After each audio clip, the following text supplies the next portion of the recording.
ಈ ಕಷ್ಟಗಳನ್ನೇನಾದ್ರೂ ಸೇಲ್ ಮಾಡ್ಬೋದು ಅಂತಂದ್ರೆ ಸೇಲ್ ಮಾಡೋಣ, ಯಾರಾದ್ರೂ ತಗೊಳ್ಳೋರಿದ್ರೆ ಹೇಳಿ ಅನ್ನೋ ತರ ಆಗುತ್ತೆ. ಸೊ ಈ ಕಷ್ಟಗಳು ನಮ್ಮಿಂದ ಹೋಗ್ಬೇಕು, ಒಳ್ಳೆ ಟೈಮ್ ನಮ್ಗೆ ಬರ್ಬೇಕು ಅಂತಂದ್ರೆ ಏನ್ ಮಾಡ್ಬೇಕು? ಕಷ್ಟಗಳೆಲ್ಲ ಸೇಲ್ ಮಾಡಬೇಕು. ಚೆನ್ನಾಗಿ ಅರ್ಥ ಮಾಡಿಕೊಳ್ಳಿ ಪ್ರೀತಿಗಳೇ. ಕಷ್ಟಗಳೆಲ್ಲ ಸೇಲ್ ಮಾಡಬೇಕು, ಸುಖವನ್ನು ಸೇವ್ ಮಾಡಬೇಕು. ನಿಮಗೆ ಸಾಲ ಕೊಟ್ಟವನಾಗಿರಬಹುದು, ಆಗಿರಬಹುದು, ಮಾನ ತೆಗೆದಿದ್ದಾಗಿರಬಹುದು, ಅಥವಾ ನಿಮಗೆ ಮೋಸ ಮಾಡಿದವನಾಗಿರಬಹುದು, ಒಟ್ಟಾರೆಯಾಗಿ ಹೆಸರನ್ನು ಸೂಚಿಸಬೇಕು. 8 ಸಲ ನಮ್ಮ ಕಷ್ಟಗಳು ದೂರವಾಗಬೇಕು. 1ನೇ. 2ನೇ, ನಮ್ಮ ಕಷ್ಟಗಳು ನಮ್ಮಿಂದ ದೂರವಾಗಬೇಕು. ಮತ್ತೆ 3ನೇ, ನಮ್ಮ ಕಷ್ಟಗಳು ನಮ್ಮಿಂದ ತೊಲಗಬೇಕು. ಈ ರೀತಿ 8 ಸಲ ಮಲ್ಲಿಗೆ ಹೂವು ಎಲ್ಲ ಬಿಡ್ತಾ ಇರುತ್ತಲ್ಲ, ಮಲ್ಲಿಗೆ ಹೂವಿನ ಗಿಡದ ಕೆಳಗಡೆ ಇದನ್ನ ನೀವು ಬರೆದ ದಿನದಿಂದ ಮನೆಯಲ್ಲಿರಬೇಕು. 24ನೇ ದಿನ ಆ ಮಲ್ಲಿಗೆ ಗಿಡದ ಬುಡದಲ್ಲಿ ಅಥವಾ ಮಲ್ಲಿಗೆ ಗಿಡದ ಪಾಟ್ ತಂದು ಮನೆಗೆ ನೀವೇ ಇಟ್ಕೊಂಡಿದ್ದು ಅದರಲ್ಲಿ ನೀವು ಊದಿಡಬೇಕು. ಇದನ್ನ ಈ ಕಪ್ಪು ವಸ್ತ್ರವನ್ನ ತೆಗೆದುಕೊಂಡು ಹೋಗಿ ನೀವು ಮಾಡಬೇಕಾಗಿದ್ದು ಸಣ್ಣದೊಂದು ಮತ್ತೆ ಯಾವುದಾದ್ರೂ ಮಡಕೆ ತೆಗೆದುಕೊಂಡು ಅದರ ಒಳಗಡೆ ಇಡಬೇಕು. ಏನೂ ಹಾಗಿಲ್ಲ, ಕಪ್ಪು ವಸ್ತ್ರದ ಏನೂ ಆಗಿಲ್ಲ.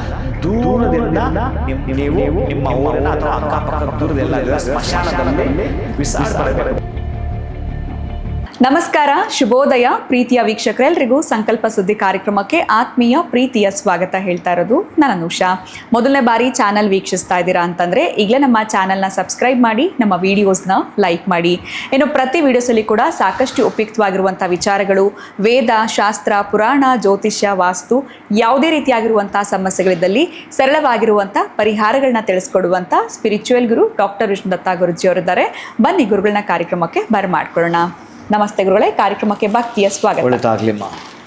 ಈ ಕಷ್ಟಗಳು ಮನುಷ್ಯನಿಗೆ ಬರದೆ ಮರಕ್ಕೆ ಬರುತ್ತಾ ಅನ್ನೋದು ಮಾತಿದೆ. ಆದರೆ ಎಷ್ಟು ಕಷ್ಟಗಳು ಒಂದಾದ್ಮೇಲೆ ಒಂದು ಬರ್ತಾ ಇದ್ರೆ ಯಾರಿಗೆ ಹೇಳ್ಕೊಂಡ್ರು ನಮ್ಮ ಕಷ್ಟ ತಪ್ಪದಲ್ಲ ಅಂತಲೇ ಹೇಳ್ಬೋದು. ಈ ಕಷ್ಟಗಳನ್ನ ಏನಾದರೂ ಸೇಲ್ ಮಾಡ್ಬೋದು ಅಂತಂದರೆ ಸೇಲ್ ಮಾಡೋಣ, ಯಾರಾದರೂ ತಗೊಳ್ಳೋರಿದ್ರೆ ಹೇಳಿ ಅನ್ನೋ ಥರ ಆಗುತ್ತೆ. ಸೊ ಈ ಕಷ್ಟಗಳು ನಮ್ಮಿಂದ ಹೋಗಬೇಕು, ಒಳ್ಳೆ ಟೈಮ್ ನಮಗೆ ಬರಬೇಕು ಅಂತಂದರೆ ಏನು ಮಾಡಬೇಕು ಗುರುಗಳೇ? ಇಷ್ಟೊಂದು ಕಡೆ ನೋಡ್ತಾ ಇರ್ತೀವಿ, ಸೇಲ್ ಅಂತ ಹಾಕ್ತಿರ್ತಾರೆ. ಅದೇ ಥರ ಈ ಕಷ್ಟನೂ ಸೇಲ್ಗೆ ಹಾಕ್ಬಿಟ್ರೆ ಅದು ಹೋಗ್ಬಿಟ್ರೆ ಸಾಕಪ್ಪ ನಮಗೆ, ಅಥವಾ ನನ್ನ ಲೈಫಲ್ಲೇ ಇಷ್ಟು ಕಷ್ಟ ನಾನು ಒಂದು ಹಂತಕ್ಕೆ ಬಂದಿರ್ತಾರೆ. ಸೊ ಅವರೆಲ್ರಿಗೂ ಒಂದು ರೆಮಿಡಿ ಕೊಟ್ಬಿಡಿ. ಥರ ಕಷ್ಟಗಳನ್ನ ಸೇಲ್ ಮಾಡೋಕ್ಕೆ ಪ್ಲ್ಯಾನ್ ಮಾಡಿದ್ದೀರಿ. ಓಂ ವಿಶ್ವಸ್ಮೈ ನಮಃ. ಪ್ರೀತಿಯ ಬಂಧುಗಳೇ, ನಿಜ ಈ ಪದ ಸ್ವಲ್ಪ ಡಿಫರೆಂಟ್ ಆಗಿದ್ದರೂ ಕೂಡ ಏನೇನೋ ಸೇಲ್ ಮಾಡ್ತಾರೆ. ಹಣ್ಣು, ಹೂವು, ಕಾಯಿ, ಒಡವೆ, ಬಂಗಾರ, ಮತ್ತೊಂದೆಲ್ಲ ಸೇಲ್ ಆಗುತ್ತೆ. ಇದು ಯಾಕೋ ಸೇಲ್ ಆಗಲ್ಲ. ಕಷ್ಟಗಳನ್ನು ಸೇಲ್ ಮಾಡಬೇಕು. ಚೆನ್ನಾಗಿ ಅರ್ಥ ಮಾಡ್ಕೊಳ್ಳಿ ಪ್ರೀತಿ ಬಂಧುಗಳೇ. ಕಷ್ಟಗಳನ್ನು ಸೇಲ್ ಮಾಡಬೇಕು, ಸುಖವನ್ನು ಸೇವ್ ಮಾಡಬೇಕು. ಇದು ಬಹುಶಃ ನಿಮಗೆ ಅಪ್ಲೈ ಆಗೋದು ಅದ್ಭುತ ಅನಿಸೋದು. ಇಲ್ಲಿ ನೀವೇನು ಮಾಡಬೇಕು ಅಂತಂದರೆ, ನಿಮಗೆ ಯಾರೋ ಕಷ್ಟಗಳು ಕೊಟ್ಟರಲ್ಲ, ನಿಧಾನಕ್ಕೆ ಕೇಳಿಸ್ಕೊಳ್ಳಿ. ಒಂದು ಲಿಸ್ಟ್, ಒಂದು ಪಟ್ಟಿ, ಒಂದು ಪೇಪರ್, ಪೆನ್ ತೊಗೊಂಡು ಬರ್ಕೊಳ್ಳಿ. ನನಗೆ ಈ ಕಷ್ಟ ಬರಲು ಕಾರಣ ಯಾರ್ಯಾರು? ಬಹುಶಃ ನಿಮಗೆ ಸಾಲ ಕೊಟ್ಟವನಾಗಿರ್ಬಹುದು, ಹೀಯಾಳಿಸಿದ್ದಾಗಿರ್ಬೋದು, ಮಾನ ತೆಗೆದಿದ್ದಾಗಿರ್ಬೋದು, ಅಥವಾ ನಿಮಗೆ ಮೋಸ ಮಾಡಿದವನಾಗಿರ್ಬೋದು. ಒಟ್ಟಾರೆಯಾಗಿ ಹೆಸರನ್ನು ಸೂಚಿಸಬೇಕು. ಯಾರಾದರೂ ಕಷ್ಟ ಅಂದರೆ ಏನದು ಕಷ್ಟ, ಅಥವಾ ವ್ಯಾಧಿ ಬರಲಿಕ್ಕೆ ನೀವೇ ಮಾಡಿಕೊಂಡ ಕರ್ಮದ್ದಿರ್ಬೋದು, ಯಾವುದ್ಯಾವುದೋ ಇರಬಹುದು. ನಾನು ಹೇಳ್ತಾರೆ ಎಲ್ಲ ತರಹದ ಕಷ್ಟಗಳನ್ನು ಕೂಡ ನೀವು ಮಾರಾಟ ಮಾಡಬೇಕು ಅಂತಂದರೆ ಒಂದು ಮಾರಾಟದ ಕೇಂದ್ರ ಇದೆ. ನಿಮಗೆ ಅದನ್ನು ತಿಳಿಸ್ತೀನಿ ಯಾರು ತಗೊಳ್ತಾರೆ ಕಷ್ಟಗಳು ಅಂತ. ಹಾಗೆ ಆ 8 ಜನ ನಮಗೆ ಗೊತ್ತಿಲ್ಲ ಗುರುಗಳೇ. ಒಂದಷ್ಟು ಜನ ಗೊತ್ತಿರ್ತಾರೆ, ತುಂಬ ನೋವು ಕೊಟ್ಟವರು, ಬಾಧೆ ಕೊಟ್ಟವರು, ಮೋಸ ಮಾಡಿದವರು, ಹಣ ತೊಗೊಂಡು ದೂರ ಪಕ್ಕಕ್ಕೆ ಸರಿದವರು, ಎಲ್ಲರೂ ಹೆಸರು ಬರೀತೀರಿ. ಈಗ ಗೊತ್ತಿಲ್ಲ ಗುರುಗಳೇ, ಹೇಗೆ ಬಂತೋ ಗೊತ್ತಿಲ್ಲ, ನಮಗೆ ಯಾರೂ ಜನ ಗೊತ್ತಾಗ್ತಿಲ್ಲ ಅಂತಂದರೆ 8 ಸಲ ನಮ್ಮ ಕಷ್ಟಗಳು ದೂರವಾಗಬೇಕು. 1ನೇದು. 2ನೇದು, ನಮ್ಮ ಕಷ್ಟಗಳು ನಮ್ಮಿಂದ ದೂರವಾಗಬೇಕು. ಮತ್ತು 3ನೇದು, ನಮ್ಮ ಕಷ್ಟಗಳು ನಮ್ಮಿಂದ ತೊಲಗಬೇಕು. ಈ ರೀತಿ 8 ಸಲ ಬರೀಬೇಕು. 8 ಟೈಮ್ಸ್ ಬರೀಬೇಕು. ಯಾವುದ್ರ ಮೇಲೆ ಬರೀತೀರಿ? ನೀಟಾಗಿ ಒಂದು ಕರ್ಚಿಪ್ ಸೈಜ್, ಹೆಂಗಂದ್ರೆ ಹಂಗಿರಬಾರ್ದು, ಹೊಸ ಬಟ್ಟೆಯೇ ಖರೀದಿ ಮಾಡಬೇಕು. ಅದು ಕೂಡ ಕಾಟನ್ ಆಗಿರಬೇಕು. ಅದು ರಿಚ್ ಕಾಟನ್ ಅಂದರೆ ಬಹಳ ಉತ್ತಮ. ಅಂತಹ ಕಾಟನ್ ಆ ಕಪ್ಪು ವಸ್ತ್ರದಲ್ಲಿ ಈ ಒಂದು ಕೆಂಪು ಪೆನ್ನಿಂದ, ರೆಡ್ ಕಲರ್ ಪೆನ್ನಿಂದ ಅಥವಾ ರೆಡ್ ಇಂಕಲ್ಲಿ ಬರೆಯಬೇಕು. ಯಾವುದನ್ನು? ನಿಮ್ಮ ಕಷ್ಟಗಳನ್ನು, ಅಥವಾ 8 ಜನ ದುಷ್ಟರ, ಸಾಲಗಾರರ, ನಮಗೆ ಕಷ್ಟ ಕೊಟ್ಟವರ ಹೆಸರನ್ನು. ಕೆಲವೊಂದು ಅಧಿಕಾರಿಗಳು ಕಷ್ಟ ಕೊಡ್ತಿರ್ತಾರೆ, ಅವ್ರಿಗೂ ಕೂಡ ಅಪ್ಲೈ ಆಗುತ್ತಿದೆ. 8 ಜನಕ್ಕೆ ಮೀರಬಾರ್ದು. ಪಕ್ಕದಲ್ಲಿ ಬೇಕಾದ್ರೆ ಹೋಗ್ಬೋದು ನೀವು, ನಂಬರ್ಸ್ ಮಾತ್ರ 8 ಹಾಕ್ಕೋಬೇಕು. ಇದನ್ನು ನೀವು ಹೇಗೆ ಮಾಡಬೇಕು ಅಂತಂದರೆ, ಈ ಪಚ್ಚ ಕರ್ಪೂರ ಸ್ವಲ್ಪ ಅದರ ಮೇಲೆ ಹಾಕಬೇಕು, ಮಡಚಬೇಕು. ಫೋಲ್ಡ್ ಮಾಡಬೇಕು. ಅದನ್ನು ಫೋಲ್ಡ್ ಮಾಡಿ ಅದಕ್ಕೆ ಕಪ್ಪು ದಾರದಿಂದಲೇ ಕಟ್ಟಬೇಕು. ಕಟ್ಟಿಬಿಟ್ಟು ಇದನ್ನು ಪಕ್ಕಕ್ಕೆ ಇಟ್ಕೋಬೇಕು, ಚೆನ್ನಾಗಿ ಜ್ಞಾಪಕ ಇಟ್ಕೋಬೇಕು. ಇದನ್ನು ಮತ್ತೊಂದು ಕೆಂಪದ ಸೇಮ್ ಸೈಜ್ ಕಲರ್ ವಸ್ತ್ರದಲ್ಲಿ, ಆ ಕೆಂಪು ಕಲರಲ್ಲಿ ಕೂಡ ನೀವೇನು ಮಾಡಬೇಕು ಅಂತಂದರೆ ಬ್ಲೂ ಕಲರಲ್ಲಿ, ಆ ಬ್ಲೂ ಇಂಕ್ ಅಥವಾ ಬ್ಲೂ ಕಲರ್ ಸ್ಕೆಚ್ ಪೆನ್ನಲ್ಲಿ ಕೂಡ ಬರೆಯಬಹುದು.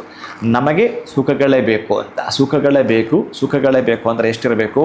ಈ 8 ಇತ್ತಲ್ಲ, ಅದರ 3 ಪಟ್ಟು, ಅಂದರೆ ಎಷ್ಟಾಗುತ್ತೆ?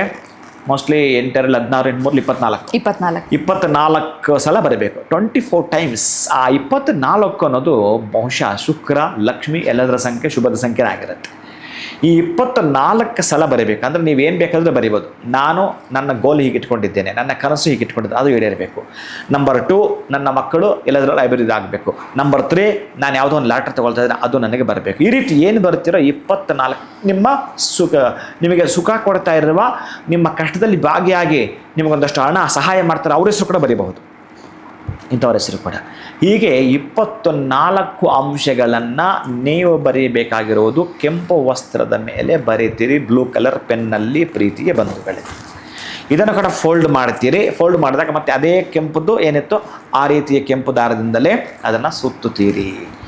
ಮಲ್ಲಿಗೆ ಹೂವು ಎಲ್ಲಾದರೂ ಬಿಡ್ತಾ ಇರುತ್ತಲ್ಲ, ಮಲ್ಲಿಗೆ ಹೂವಿನ ಗಿಡದ ಕೆಳಗಡೆ ಇದನ್ನು ನೀವು ಬರೆದದ್ದ ದಿನದಿಂದ ಮನೇಲಿ ಇಟ್ಕೊಂಡಿರಬೇಕು. 24ನೇ ದಿನ ಆ ಮಲ್ಲಿಗೆ ಗಿಡದ ಬುಡದಲ್ಲಿ ಅಥವಾ ಮಲ್ಲಿಗೆ ಗಿಡದ ಪಾಟ್ ತಂದು ಮನೆಗೆ ನೀವೇ ಇಟ್ಕೊಂಡಿದ್ದು ಅದರಲ್ಲಿ ನೀವು ಊತಿಡಬೇಕು. ಇದನ್ನು ಈ ಕಪ್ಪದಿದೆಯಲ್ಲ, ಟಚ್ ಮಾಡಬಾರ್ದು. ಮೊದಲು ಇದಿರಬೇಕು. ಯಾಕಂದರೆ ನಮಗೇನಾಗುತ್ತೆ ಅಂತಂದರೆ, ಈ ಸುಖದ್ದು ಈ ಒಳ್ಳೆಯದರ ಒಂದು ಬೆಲೆ ಗೊತ್ತಾಗಬೇಕು ಅಂತಂದರೆ ಕಷ್ಟ ಬಹಳ ಇರಬೇಕಂತೆ. ಬಹುಶಃ ನೀವು ಇದನ್ನು ಪರೀಕ್ಷೆ ಮಾಡಿದಿರಬೇಕು. ಯಾಕೆಂದರೆ ಬರೆದ ಮೇಲೆ ಒಂದು ಚಮತ್ಕಾರ ನಡೀತವೆ. ಯಾರ್ಯಾರ ಹೆಸರು ಬರೆದಿದ್ದೀರಿ ಅವರು ನಿಮ್ಮ ಅನುಕೂಲಕ್ಕಾಗಿ ಬಂದು ಹೋಗ್ತಾರೆ, ಅಥವಾ ನಿಮ್ಮನ್ನು ಸಾರಿ ಕೇಳಕ್ಕೆ ಬರ್ತಾರೆ, ಇವೆಲ್ಲ ಇರ್ತವೆ. ಅದಿದ್ದಾಗ ಅಂದರೆ ನೀವೇನು ಅಂತ ಈಗಾಗಲೇ ಅವ್ರಿಗೆ ಅರ್ಥ ಆಗ್ತೀರಿ. ಒಂದು ಹೆಜ್ಜೆ ಮೇಲೆ ಕತ್ತುತ್ತಾ ಇರ್ತೀರಿ, ಇದು ಚೆನ್ನಾಗಿ ಅರ್ಥ ಆಗಿಬಿಡುತ್ತೆ. ಈಗ ನೀವು ಕೇಳಿಸ್ಕೊಳ್ಬೇಕಾಗಿರೋ ಮುಖ್ಯವಾಗಿರುವ ಘಟ್ಟ ಅಂತಂದರೆ 24ನೇ ದಿನ ಇದನ್ನು ಮಲ್ಲಿಗೆ ಗಿಡಿಯ ಪಾಟಲ್ಲಿ ಹೂತಿದ್ದೀರಿ. ಇದನ್ನು ಹೇಗೋ ಎಲ್ಲೋ ಯಾರಿಗೂ ಗೊತ್ತಾಗದಾಗೆ ಎತ್ತಿಟ್ಟಿದ್ದೀರಿ, ಬಚ್ಚಿಟ್ಟಿದ್ದೀರಿ ಬ್ಲ್ಯಾಕನ್ನು. ಈ ಕಪ್ಪು ವಸ್ತ್ರವನ್ನು ತೆಗೆದುಕೊಂಡು ಹೋಗಿ ನೀವು ಮಾಡಬೇಕಾಗಿದ್ದು ಸಣ್ಣದೊಂದು ಮತ್ತೆ ಯಾವುದಾದ್ರೊಂದು ಮಡಕೆ ಕುಡಿಕೆ ತೆಗೆದುಕೊಂಡು ಅದರ ಒಳಗಡೆ ಇಡಬೇಕು. ಏನೂ ಹಾಕೋ ಹಾಗಿಲ್ಲ, ಕಪ್ಪು ವಸ್ತ್ರ ಬಿಟ್ಟು ಏನೂ ಹಾಕೋ ಹಾಗಿಲ್ಲ.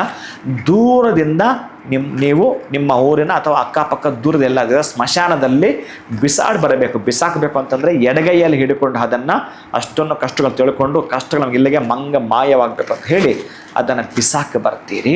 ಸುಖ ನಿಮ್ಮ ಮನೆ ಹತ್ರನ ಸೇವ್ ಆಯಿತು. ಈ ಒಂದು ಕಷ್ಟಗಳನ್ನು ನೀವು ಮಾರಿದ್ದಲ್ಲಿ ಸ್ಮಶಾನದಲ್ಲಿ ಮಾರಾಕಿದ್ರಿ, ಸೇಲ್ ಮಾಡಾಕಿದ್ರಿ. ಅದು ಸೇಲ್ ಪ್ಲೇಸು, ಇದು ಸೇವ್ ಪ್ಲೇಸ್. ಹೇಗೆ ಮಾಡ್ಕೊಳ್ತೀರೋ ನಿಮಗೆ ಬಿಟ್ಟಿದ್ದು ಪ್ರೀತಿಯ ಬಂಧುಗಳೇ. ಅದ್ಭುತ ಗುರುಗಳೇ, ಮಾತುಗಳೇ ಬರ್ತಿಲ್ಲ. ಯಾಕಂದರೆ ನಾನು ಯೂಸ್ ಮಾಡಿದೆ ಪದ ಒಂದು ಸೇಲ್ ಅಂತ, ಪ್ರಾರಂಭದಲ್ಲಿ ಕಷ್ಟಗಳನ್ನ ಸೇಲ್ ಮಾಡ್ಬೋದಾ ಅಂತ. ನೀವು ಅಲ್ಲೇ ಒಂದು ರೀತಿ ರೈಮಿಂಗ್ ಆ್ಯಂಡ್ ಪಂಚಿಂಗ್ ಕೊಟ್ಬಿಟ್ರಿ. ಕಷ್ಟಗಳು ಸೇಲ್ ಆಗಬೇಕು, ಸುಖ ಸೇವ್ ಆಗಬೇಕು ಅಂತ. ಅದು ತುಂಬಾನೇ ಚೆನ್ನಾಗಿ, ಕಷ್ಟಗಳೋದ್ಮೇಲೆ ನಿಮ್ಗೆ ಸುಖ ತಾನೇ ಬೇಕು. ಅದು ತುಂಬ ತಲೆಯಲ್ಲಿ ರಿಜಿಸ್ಟರ್ ಆಗಿಬಿಡುತ್ತೆ ಗುರುಗಳೇ ಹೇಗೆ ಅಂತ. ಬಟ್ ಅದನ್ನು ಎಲ್ಲಿ ಸೇಲ್ ಮಾಡಬೇಕು ಆ ಜಾಗ ಕೂಡ ನೀವು ತಿಳಿಸಿದ್ರಿ. ಸೊ ಸ್ಮಶಾನದಲ್ಲಿ ಹೇಗೆ ಅದನ್ನು ನಾವು ಸೇಲ್ ಮಾಡಬೇಕು, ಮತ್ತು ಸುಖ ಅನ್ನೋಂಥದ್ದು ಹೇಗೆ ನಮಗೆ ಸೇವ್ ಆಗಬೇಕು ಅಂತ ಬಹುಶಃ ವಿಡಿಯೋ ನೋಡ್ತಾ ಇರೋರು ಕೂಡ ಕಾಮೆಂಟ್ಸಲ್ಲಿ ತಿಳಿಸ್ಬಹುದು ಅವ್ರಿಗೇನು ಅಭಿಪ್ರಾಯಗಳು ಅನಿಸುತ್ತೆ ಅಂತ. ಬಟ್ ತುಂಬ ಚೆನ್ನಾಗಿತ್ತು ನೀವು ತಿಳಿಸಿದ್ದು. ಎಲ್ಲವನ್ನೂ ಸೇಲ್ಗೆ ಹಾಕ್ತೀವಿ ನಾವು. ಇವಾಗ ಜ್ಯುವೆಲ್ರಿ ಆಗಿರ್ಬೋದು, ಬಟ್ಟೆಗಳು ಎಲ್ಲ ಸೇಲ್ಸು, ಎಕ್ಸಿಬಿಷನ್ಸು ಭಾಳ ಅದ್ಭುತವಾಗಿ ಡಿಸ್ಕೌಂಟಲ್ಲೆಲ್ಲ ನಡೀತಾ ಇರುತ್ತೆ. ಬಟ್ ಈ ಕಷ್ಟಗಳಿಗೆ ಮಾತ್ರ ಏನಪ್ಪ ಎಲ್ಲಿ ನಾವು ಡಿಸ್ಕೌಂಟ್ ಇಲ್ಲ, ಕೌಂಟ್ ಕೊಡ್ಬೇಕು, ನೀವು ಇದಕ್ಕೆ ಕೌಂಟ್ ಕೊಡಬೇಕು. ಖಂಡಿತ ಗುರುಗಳೇ, ಧನ್ಯವಾದಗಳು ಇಷ್ಟೆಲ್ಲ ಅದ್ಭುತ ಮಾಹಿತಿ ತಿಳಿಸ್ಕೊಟ್ಟಿದ್ದಕ್ಕೆ. ನಮಸ್ಕಾರ. ಹರೇ ಶ್ರೀನಿವಾಸ. ವೀಕ್ಷಕರೇ, ನೀವು ಕೂಡ ನಿಮ್ಮ ಅಭಿಪ್ರಾಯಗಳನ್ನ ಕಮೆಂಟ್ಸ್ ಮುಖಾಂತರ ತಿಳಿಸ್ಕೊಡಿ ಅಂತ ಹೇಳ್ತಾ ಇವತ್ತಿನ ವಿಡಿಯೋನ ಮುಗಿಸುವಂಥ ಸಮಯ ಆಗಿದೆ. ನಮಸ್ಕಾರ.